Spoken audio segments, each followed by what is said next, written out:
भाग 3. अपमानातून उभा राहिलेला हा मुलगा पुढे काय करणार? अपमानाने तो तुटला नाही, उलट त्याने शिक्षणालाच आपले शस्त्र बनवले. तो शाळेत जात असताना त्याच्या शिक्षकांनी त्याला खूप अपमान केला, पण त्याने त्या अपमानाचा सामना करून शिक्षण घेतले. रात्री दिव्याच्या मंद प्रकाशात ते तासनतास पुस्तके वाचत असत. त्याच्या घरी फारसे प्रकाश नसल्याने तो रात्री दिव्याच्या प्रकाशात अभ्यास करीत असे. गरिबी होती, पण शिक्षण घेण्याची इच्छा त्याहून मोठी होती. प्रत्येक पानासोबत त्यांचा आत्मविश्वास वाढत गेला. जसजसे तो अभ्यास करीत असे त्याचा आत्मविश्वास वाढत गेला. त्यांच्या वडिलांनी सांगितले, शिक्षण हेच तुझे खरे शस्त्र आहे. त्याच्या वडिलांनी त्याला शिक्षण हेच तुझे खरे शस्त्र आहे हे सांगितले. ही वाक्ये त्यांच्या मनात कायमची कोरली गेली. भीमरावांनी ठरवले, मी मोठे होऊन इतिहास घडवणार.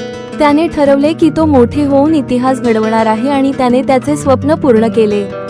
भाग 4 मध्ये पहा, परदेशात शिक्षणाचा प्रवास. Subscribe my page for more such videos.